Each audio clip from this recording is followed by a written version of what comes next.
그 그런 거죠. 예를 들어서 예수님이 그 소경을 고쳐 주시거나 혹은 이렇게 귀 먹고 말을 못하는 그 환자를 고쳐 주는데 병자를 고쳐 주는데 다른 복음서에서는 보여주지 않는 그런 행동들을 하시는 거죠.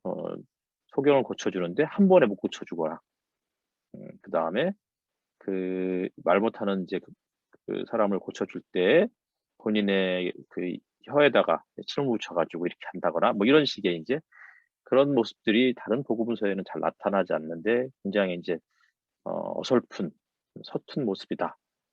그다음에 또 제자들도 마찬가지로 그렇게 보여주고 특별히 베드로가 굉장히 그 두각을 나타내는데 두각을 나타내면서도 동시에 베드로의 인제 그런 행동들이 긍정적인 면보다는 부정적인 면들이 너무 강하게 비춰지고 있는 이런 것들 때문에 마가복음은 가장 초기에 쓰여진 성경일 것이다라고 그렇게 사람들이 추정을 해요. 뭐 그 이외에 여러 가지가 있겠지만 그리고 다른 복음서에 비해서 더 간단하죠. 어 가장 짧은 복음서가 인제 마가복음이 전체 16 장까지 돼 있고 662 구절로 이렇게 이루어져 있는 그 다른 복음서에 비해서 정말 많이 짧죠. 그래서 인제 또 하나는 마가복음에 등장하는 그 그러니까 구절들이 거기서 언급하고 있는 구절이나 장면들이 마태나 누가복음에서 나오는 것들보다 훨씬 더 간결하게 나와 있고 어 간결할 뿐만 아니라 그 마가복음에 있는 것들이 누가나 마태는 등장하지 않는 그런 언급들이 또 여러 개가 있어요. 그래서 인제 어쨌든 마가복음을 토대로 해서 마태나 누가가 더 세련되게 음 '복음서를 썼을 것이다.' 이렇게 생각을 해요. 뭐 이거는 이제 뭐 이미 다 그 신약 개론 시간에 배우셨을 거라서 그렇게 넘어가고 마가복음의 저자는 누구냐 했을 때 실질적으로 마가복음을 쓴 사람은 뭐 복음서에는 언급되어 있지 않잖아요. 하지만 이제 기독교 초기 전승에 의하면 마가복음의 저자는 마가 요한이었을 것이다. 이렇게 어 이야기하는 사람들이 굉장히 많고 특별히 2 세기 초에 파피아스라는 사람이 인제 그가 쓴 문서에 보면 주님께서 말씀하시고 행하신 순서에는 맞지 않게 마가복음이 기록되었다. 그러니까 주님이 말씀하신 것은 맞는데 그러나 그 순서는 좀 약간 어설프게 뒤죽박죽 섞여 있긴 하지만 어쨌든 간에 어 마가가 예수님이 말씀하신 것을 베드로를 통해서 전해 듣고 그렇게 기록했을 것이다. 왜냐하면 마가는 특별히 이제 베드로의 제자라고 이제 그렇게 알려져 있고 그리고 실질적으로 사도행전에도 그렇게 또 표현되어 있는 부분들도 있고 해서 음 어쨌든 뭐 베드로를 통한 그런 어떤 기록으로 생각을 하고 있는 것 같아요. 어 그리고 이제 아까 말씀드렸듯이 마가가 베드로의 제자였기 때문에 특별히 베드로를 다른 복음서에 비해서 더 두드러지게 잘 묘사했다라는 그런 부분들 이런 것들을 때문에 아마 마가가 썼을 것이다. 하지만 그건 잘 모르는 거죠. 언제 쓰여졌을까? 이 부분에 대해서는 이제 마가복음이 다른 그 복음서에 비해서 가장 먼저 쓰여졌기 때문에 주후죠. 주후 이제 예루살렘 성전이 멸망한 데가 주 70 년이었는데 예루살렘 성전의 파괴 직전에 쓰여졌을 것이다라는 것들이 대다수의 이제 학자들의 견해인 것 같아요. 특별히 이제 마가복음 13 장에 그 성전산에 거룩한 곳에 가증한 것이 선 것을 보거든 이게 있는데 이게 인제 예루살렘의 그 AD 70 년에 일어날 그런 예루살렘 멸망에 대한 예고라기보다는 이 다니엘서에도 나와 있는 표현이고 그래서 인제 실질적으로 요 시기 대략 주후 65 년경이 네로가 본격적으로 기독교를 박해하던 시기였고 기독교를 박해하던 시기에 그러니까 이스라엘과 로마 제국 전역에 퍼져 살고 있는 유대 그리스도인들이죠. 특별히 유대 그리스도인들을 향한 그런 박해들 때문에 아마 이제 13장을 이제 통해서 아마 이제 그런 어떤 그 당시에 좀 다시 정리하면 AD 65년 경에 그 예루살렘을 중심으로 해서 로마 제국 전역으로 유대인들이 살고 있는 곳에 유대인들의 반란들이 많이 일어났던 것 같고, 평소에도 굉장히 좀 이게 비정상적이었던 그러니까 정서적으로 불안정했던 네로가 이스라엘 유대인들과 그리스도인들을 구분하지 못했던 사람이었으니까, 그래서 유대 그리스도인들 혹은 유대인이나 어떤 그리스도인들을 향해서 본격적 박해를 시작했던 그런 시기였고, 그리고 예루살렘에서는 실질적으로 수많은 유대인들이 이제 수많은 반란들을 일으켰던, 그러다가 이제 66년부터 70년까지가 유대 전쟁이 이제 유대 로마 전쟁이 벌어지는 거거든요. 그래서 아마 요 시기에 마가복음이 쓰여졌을 것이다 라고 그렇게 이해하면 될 것 같습니다. 그리고 마가복음 13장은 예루살렘이 딱 멸망할 것에 대한 그런 이야기라기보다는 어쨌든 굉장히 이제 네로의 박해, 그리스도인들을 향한 박해 속에서 그리스도인으로서 혹은 예수 그리스도의 제자로서 어떻게 견뎌야 할지 이런 것들을 이야기해 주었는데, 그게 이제 나중에 보니까 실질적으로 AD 70년에 성전이 멸망하는, 파괴되는 그것을 보면서 아마 마가복음의 저자와 이제 그리스도인들이 큰 어떤 이 복음서를 새롭게 읽을 때마다 새롭게 좀 해석하지 않았을까라는 생각들을 하고 있습니다. 마가복음은 이제 아까 말씀드렸듯이 총 16장으로 이루어져 있는데, 알티 프란스라는 학자죠. 알티 프란스와 그리고 이제 뭐 베스트라는 이제 두 신학자가 마가복음을 이제 연구를 했는데, 이 두 사람을 중심으로 해서 마가복음은 총 연극으로 비유하면 총 3막으로 이루어졌다, 그렇게 이야기를 해요. 그리고 실질적으로 그 견해는 대다수의 수많은 학자들이 동의하는 거죠. 그래서 제가 전사님께 카톡 하나 보내드렸었는데 그걸 한번 보여주시면 좋겠습니다.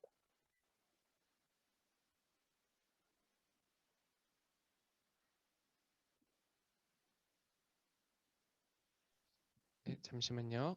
네, 보이시나요? 네, 보입니다. 네.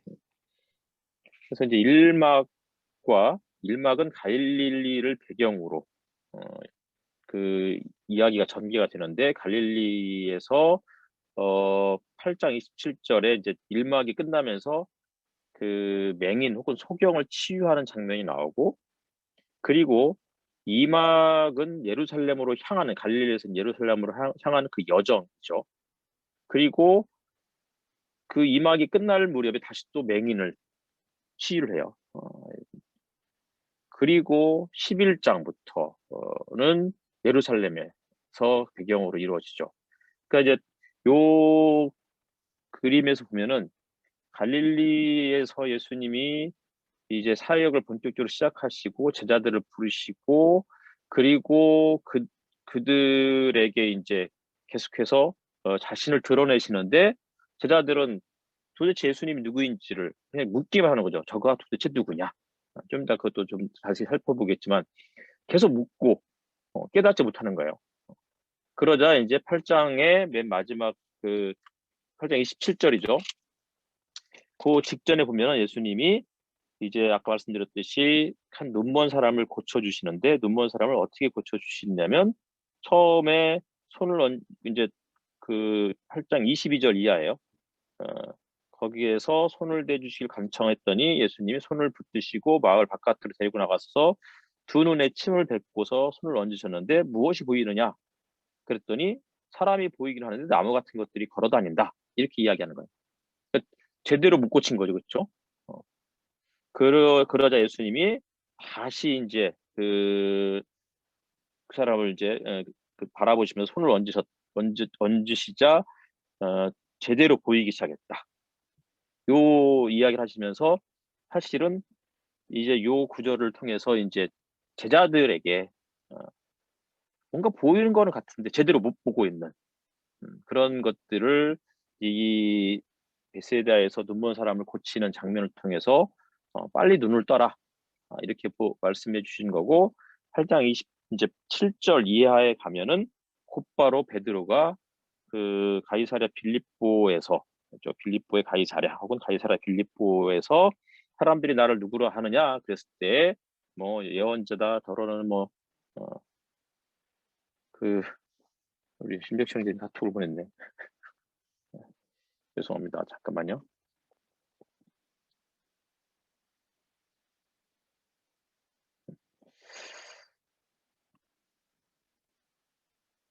네. 그래서 이제 베드로가 다른 사람들은 뭐 엘리야다 예언자다 뭐 이렇게 얘기하는데 베드로는 그 그리스도다. 선생님은 그리스도시다. 그러니까 바로 전까지는 도대체 예수님이 누구냐? 저가 누구이길래 바다도 잠잠케 하며 막 이런 얘기를 했던 제자들의 모습이었다가 갑자기 이제 이 베세다에서의 눈먼 사람을 고치시고 나서 그 다음에 이제 베드로의 고백. 그래서 이제 확실히 분위기는 달라진 거죠. 하지만 베드로의 그 고백에 대해서 예수님이 그리스도라고 하는 그 고백에 대해서 아무에게도 말하지 말아라 라고 하시면서 하시는 말씀이 인자가 반드시 고난을 받고 그리고는 죽으셨다가 다시 살아날 것이다. 요 어떤 순환에 대한 예고를 하자 베드로가 예수님에게 이제 그 대드는 거죠. 그래서 세 번역에는 예수를 바싹 잡아당기고 그에게 항의했다. 이렇게 이야기를 하는데 이제 그 거기에 대해서 대부분의 영어 성경은 rebuke라는 혹은 reprimand라는 단어를 써요. 무슨 얘기냐면 꾸짖었다는 거예요. 예수님이 자신의 죽음에 대해서 얘기하자 베드로가 예수님을 이제 꾸짖은 거죠. 리뷰한 거고 거기에 대해서 예수님이 사탄아 내 뒤로 물러나라. 그렇게 이제 경고하는 장면. 그러니까 깨닫긴 깨달았는데 그리스도라고 고백하긴 했는데 여전히 제대로 이제 이해는 못한 거죠. 물론 저 1막에 비해서는 제자들의 상태가 조금 더 한 단계 나아가긴 했지만 그러면 사실 말씀이 나를 따라오너라 그러면서 나를 따라오려거든 자기를 부인하고 자기 십자가를 지고 나를 따라야 된다. 이렇게 이제 말씀하는 장면이 이제 예루살렘으로 가는 그 과정에서 일어나고 있고 그 다음에 이제 여전히 제자들이 뭐 잘 깨닫지 못해도 그래도 이 1막에서는 뭐 그 성적으로 말하면 한 C 플러스 C 이 정도였다가 2막에 가서는 B 정도 B 마이너 정도로 가다가 B 마이너스로 가다가 이제 3막 11장 때부터는 제자들이 상당히 이제 더 예수님이 누구인지를 깨달아 가다가 결정적으로는 나중에 이제 예수 그리스도를 부활하신 예수를 만나면서 그들 신앙을 고백하는 내용까지 전개가 되는 거예요. 근데 이제 그 10장 맨 마지막에서도 예수님이 또다시 눈먼 자를 고쳐주는데 이제 바디메오를 고치는 이번에는 바디메오를 한 번에 고쳐주시죠. 그러면서 이제 제자들의 그런 어떤 영적 상태를 이제 시간이 없다. 빨리 눈 떠라. 단번에 고치시는 그런 예수님의 모습을 통해서 어쨌든 마가복음 이렇게 3막으로 이루어졌다라고 이렇게 말씀드릴 수 있을 것 같습니다. 예, 다시 얼굴도 보여주시고요.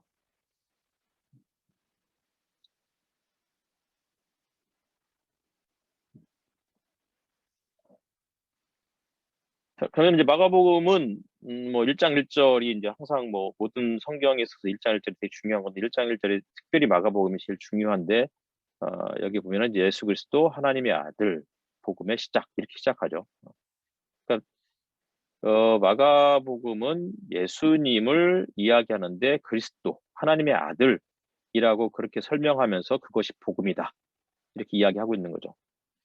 실질적으로 이제 그 로마의 역사에 보면 뭐 저도 로마인의 이야기를 옛날에 시오노 나미가 쓴 로마인 이야기죠, 그렇죠?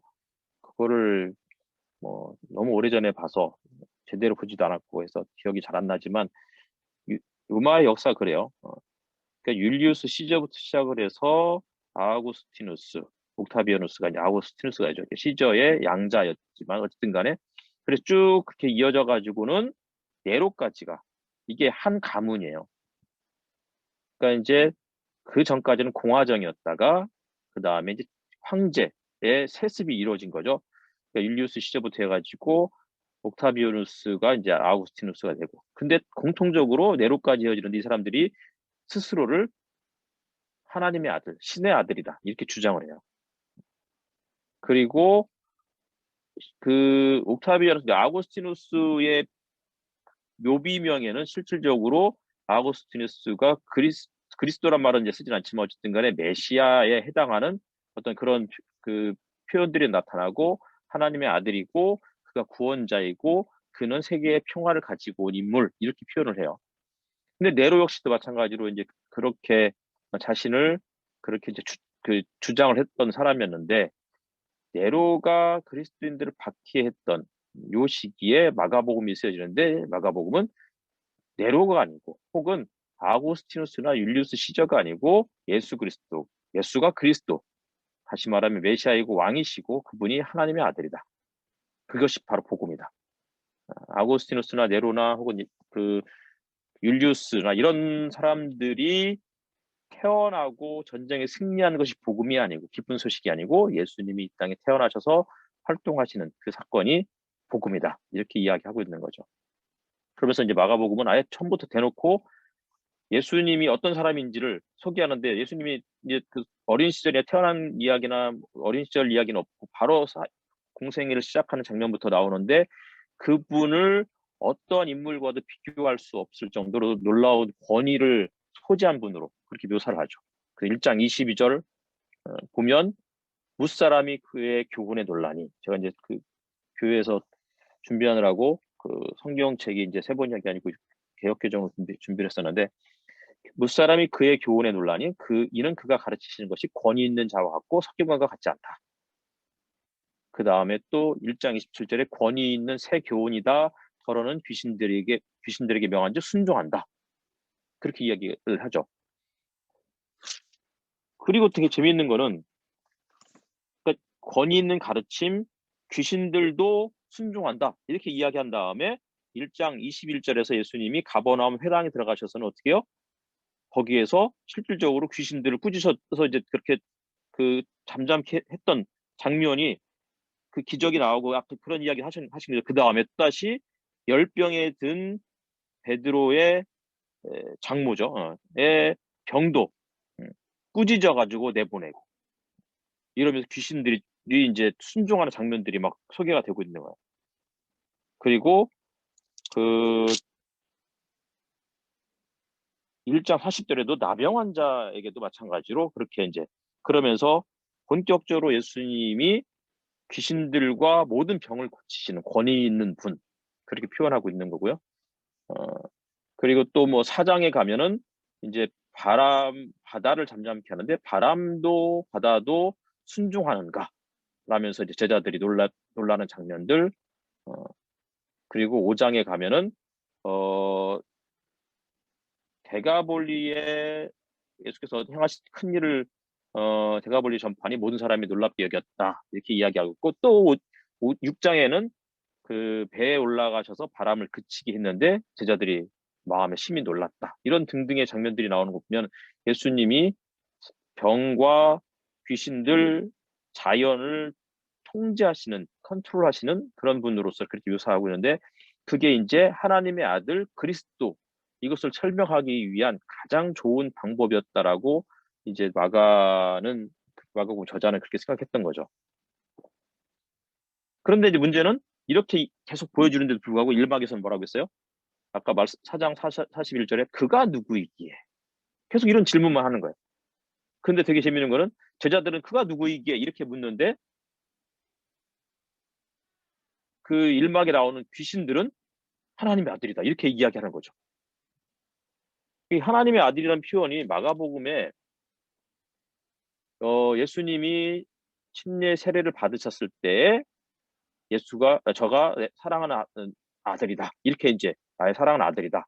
이렇게 이야기하고 있고, 그리고 변화산에서 또 예수님 하늘로부터 이제 그런 음성을 또 듣는 거죠. 변화산에서의 그 경험, 그 장면에서.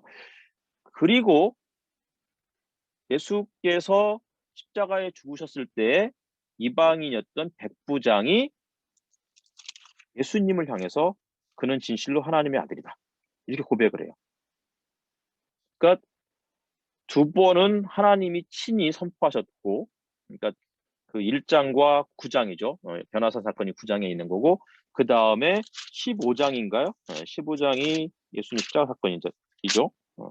그때 그 백부장이 그가 진실로 하나님의 아들이었다. 이렇게 고백을 하죠. 그런데 되게 재밌는 거는 귀신도 그렇게 이야기돼요. 그게 이제 그러면서 마가복음 1장에서 예수 그리스도 하나님의 아들 복음의 시작, 예수 그리스도께서 하나님의 아들이심을 이제 이렇게 복음서가 진행되면서 가장 중요한 지점에 하나님의 아들이라는 이야기들을 그렇게 직접 이야기해주고 있는 거죠. 그런데 문제는 제자들은 아직도 잘 모르는 거예요. 그러니까 예수님이 8장에 가서 7장에서도 그렇게 얘기를 해요. 7장에서 너희도 이렇게 깨달음이 없느냐. 8장에도 아직도 알지 못하고 깨닫지 못하느냐. 너희 마음이 둔하냐. 너희가 눈이 있어도 보지 못하고 귀가 있어도 듣지 못하느냐. 기억하지 못하느냐. 아직도 깨닫지 못하느냐. 이렇게 계속 예수님이 답답하신 예수님이 이제 말씀을 하시는 거예요.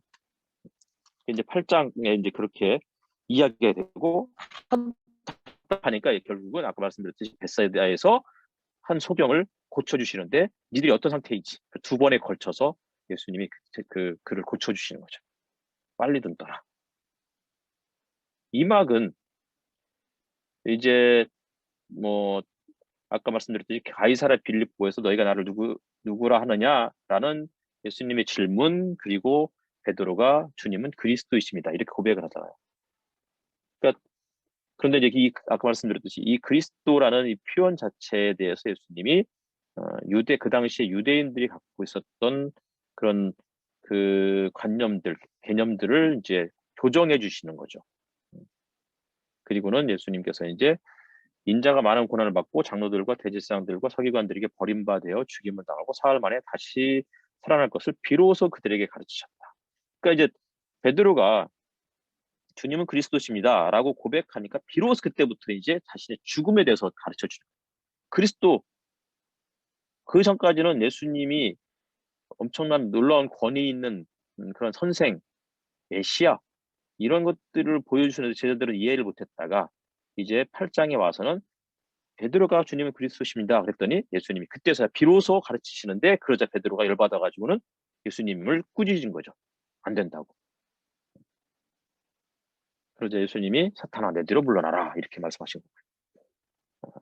그리고선 2막에 가면 아까 말씀드렸지 8장 27절 이후부터죠.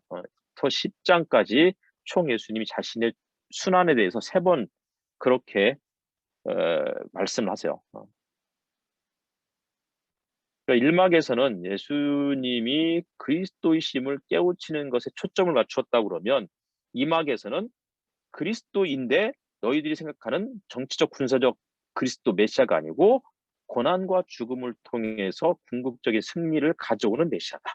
이거를 계속해서 이제 제자들에게 가르쳐 주시는 거고. 그리고서는 2막이 끝나는 마지막 장 10장이죠. 이거는 되게 중요한 구절이니까 이거 한번 또 찾아서 보겠습니다. 10장 45절. 워낙 유명한 구절이고 많은 사람들이 암송을 하죠.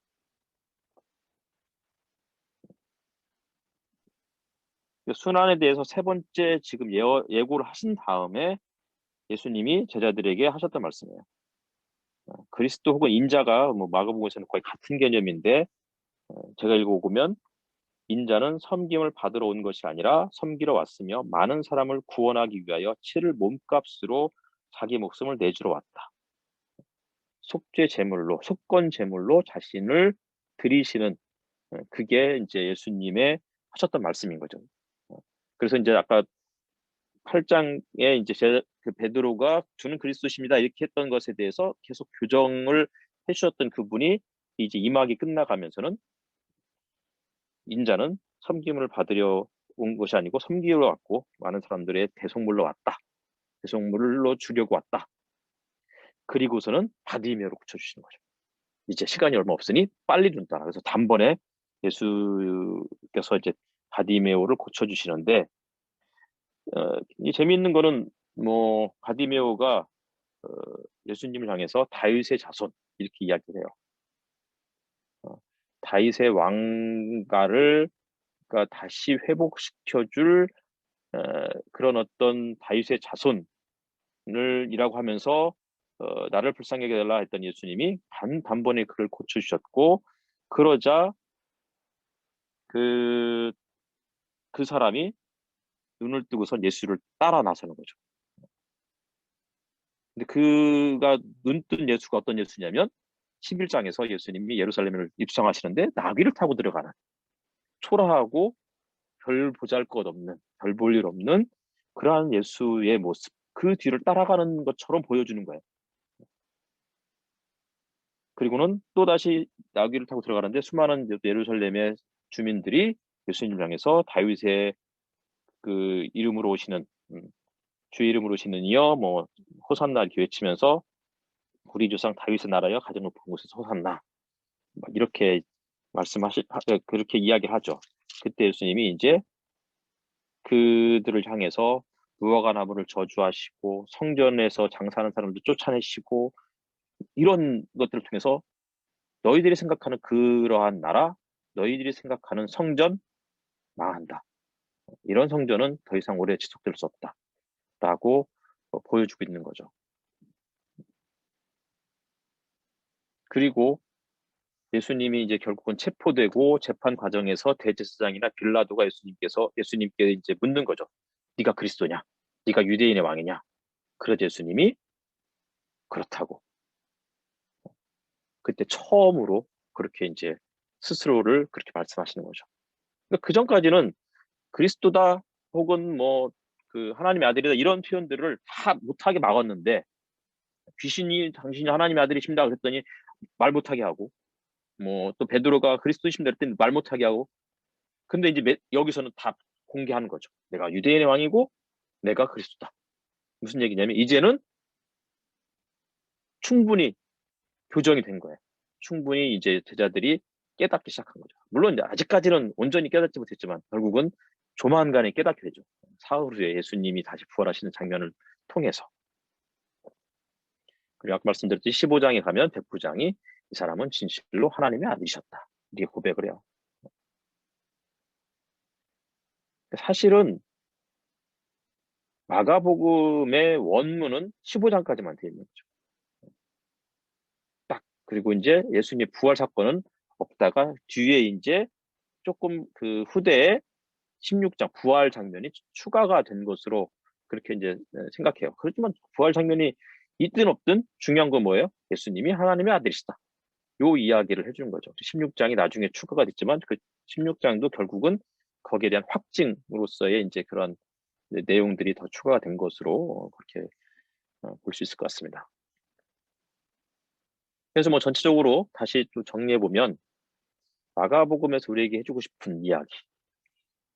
예수는 그리스도이시고 하나님의 아들이신데 그 그리스도이자 하나님의 아들이라는 그것을 예수님의 그 요단강에서의 수세 장면이라든지 9장에서의 변화산 사건이라든지 15장에서 십자가에서 예수님이 하나님의 아들이심을 그렇게 보여주고 있고 그리고 하나님의 아들이면서 또 동시에 그리스도 이런 것들이 수많은 병자들을 고쳐주는 장면을 통해서 확증해주고 있는 거죠. 하지만 제자들은 여전히 잘 몰랐고 잘 깨닫지 못하는 그런 제자들을 향해서 8장의 이제 마지막에 그 베세다에서 2번에 걸쳐서 그를 고쳐주시면서 제자들의 영적 상태들을 그렇게 보여주고 있는 거고요. 예, 뭐 그리고 재밌는 거는 이제 이막에서 예수님이 이제 가이사랴 빌립보에서 자신의 그 순환을 예고를 하고 10장까지 총 3번을 그렇게 예고를 하시는데 순환을 예고할 때마다 제자들은 다 오해해. 그리고 예수님이 다시 교정해 주시고 그리고는 역설적인 말씀을 하시는 거예요. 9장에서는 그러니까 8장에서 가이사랴 빌립보에서는 생명을 얻는 자는 잃을 것이고 생명을 잃는 자는 얻을 것이다. 그런 어떤 역설을 보여주고 9장에 가서는 갈릴리를 통과하면서 또 말씀하시는데 자신의 순환을 예고하자 제자들이 또다시 오해하고 그러자 또 다시 교정해 주자 그럼 하셨던 말씀은 첫째가 말자가 되고 말자가 첫째가 될 것이다. 그리고 10장에 가서 이제 그 또다시 순환을 예고하자 제자들이 오해하고 다시 바로잡아 주시면 하셨던 말씀이 큰 자는 종이 되어야 되고 종은 큰 자가 될 것이다. 뭐 이렇게 이제 이야기를 하고 계시는 거죠. 그러니까 너희들이 생각하고 있는 그 선입견 이거 빨리 버려라. 정반대야. 이렇게 이제 말씀하시는 거죠. 그러면서 우리에게도 독자들에게도 너희들도 똑같이 지금 아직도 예수 그리스도가 예수님이 하나님의 아들이시고 그리스도이심을 아직 잘 믿지 못하느냐. 왜냐하면 이제 어쨌든 독자들은 제1 독자였던 그 65년 기영에 살았던 사람들은 어떻게 했겠어요? 네로에 의해서 박해를 받는 상황이었잖아요. 그러니까 정말 그분이 우리를 구원해내시는 분이냐? 정말 그분이 우리에게 보여주시고 계셨던 하나님 나라가 언제쯤 올 것이냐? 이런 것들에 대해서 의문을 갖고 있었던 그 독자들, 그들에게도 빨리 눈 떠라. 그분이 병자와 귀신을 제어하고 병자를 고치고 귀신과 심지어는 자연까지 제어하시는 그분이 여전히 아직까지는 십자가에 못 박혀 죽으시고 연약한 분으로 보이지만 실질적으로 그분이 하나님의 아들이시다. 이런 이야기들을 아마 이제 전달해주고 싶었던 거죠. 그러면서 이제 뭐 그 산막에 가서 이제 실질적으로 성전과 지도자들의 운명이 어떻게 될지 그리고는 제자들과 6월절 만찬에서 자신의 운명을 좀 더 구체적으로 설명해 줄게 14장이었고 그렇지만 여전히 예수님의 그런 말씀에 불구하고 제자들은 예수님을 배반하고 다 버리고 도망가고 부인하고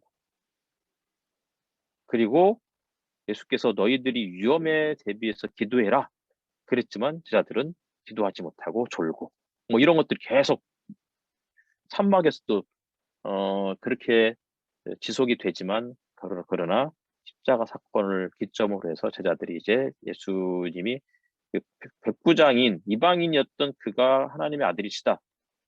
가장 힘없이 죽으셨던 그분이 그 사람이 그렇게 고백하는 것을 보고서 바로 이제 3일 뒤에 제자들도 그렇게 고백하게 되는 그런 내용이 이제 전체적으로 마가복음이 우리에게 전해주고 있는 어떤 교훈이었던 것 같습니다. 그리고 이제 마가복음에서 이제 그 어떤 중요한 이제 그 가르침은 하나님 나라가 가까이 왔다. 이게 이제 뭐 예수님의 처음 사역 1장 15절부터 그렇게 시작이 되죠. 때가 자꾸 하나님 나라가 가까이 왔으니 회개하고 복음을 믿어라. 그 복음이 어떤 복음인지 아까 1장 1절에서 이미 나왔고요.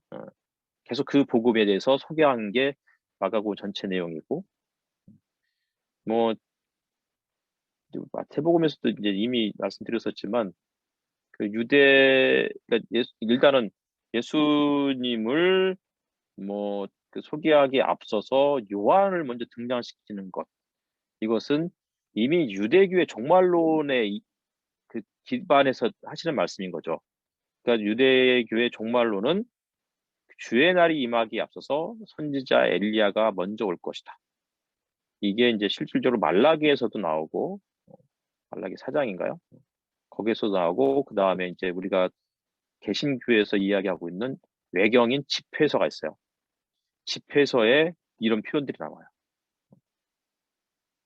제가 뭐 집회서 하나를 찾아서 인용을 했는데 그렇게 그 구절을 한번 읽어드리면 당신은 정해진 때를 대비하여 주님의 분노가 터지기 전에 그것을 진정시키고 아버지의 마음을 자식에게 되돌리며 야곱의 지파들을 재건하리라고 기록되어 있습니다. 아버지의 마음을 자식에게 되돌리며 이게 이제 집회서의 표현인데 그게 사실은 그 누가복음에도 이런 표현들이 나와요. 그러니까 제가 누차 말씀드리는 거는 신약 성경은 대부분이 구약 성경과 혹은 외경의 상당 부분을 인용을 하는 거죠. 그럼 재해석하는 거죠. 그래서 마가는 요한을 엘리야처럼 소개하고 요한이 엘리야이다 이러면서 시사하고 있는 거죠. 그래서 뭐 열왕기와 1장에 있는 것처럼 엘리야를 묘사할 때 어떻게 해요? 그가 그 낙타옷을 입고 그리고 뭐 하여튼 뭐 어떻게 표현했더라?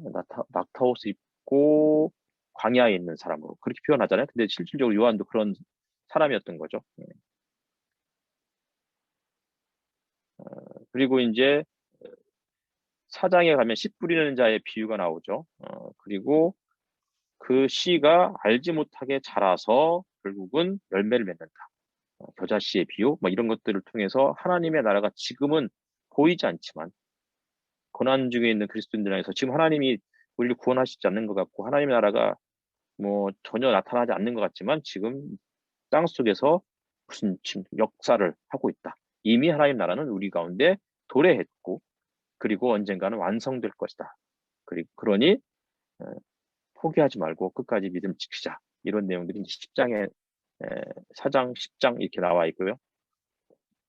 그리고 이제 또 제자도에 대한 깨달음에 가까이 와 있었던 한 서기관을 향해서 예수님이 네가 하나님 나라에서 멀지 않다. 이렇게 이제 그런 표현들은 하나님의 나라가 미래적 사건으로만 이야기하는 게 아니고 실질적으로 우리 가운데 지금 이루어지고 있다는 것을 그러니까 마가복음은 하나님의 나라의 현재성과 미래성을 동시에 다 강조하고 있는 거죠. 그리고 하나님의 나라는 곧 영생과 같은 표현으로 그렇게 마가복음은 사실은 마가복음만 그렇게 하는 건 아니에요. 특별히 요한복음에 가면 영생이라는 얘기를 하나님 나라보다는 훨씬 더 많이 쓰는데 그 영생이 사실은 하나님 나라인 거죠. 이런 하나님 나라는 예수님의 말씀과 그분의 행동, 인격을 통해서 지금 이루어지고 있고 이것은 언젠가 미래에 정해진 시기에 완성될 것이다. 그러면서 제자들을 향해서 따라서 하나님 나라가 이미 시작되었고 완성되어 가고 있고 성장해 가고 있으니 이제 그 너희들의 뭐 경제적인 것들을 사회적인 것들 이런 것들을 철저하게 다 전폭적으로 예수 그리스도께 헌신해라. 철저한 변화를 보여야 된다. 그래서 가난한 사람들에게 물질을 나눠준다든지 낮은 종처럼 다른 사람을 섬겨야 된다든지 이런 거를 통해서 제자됨을 빨리 드러내라. 이게 이제 마가복음이 우리에게 전해주는 신학적인 메시지입니다. 예, 여기까지 일단 정리를 했습니다.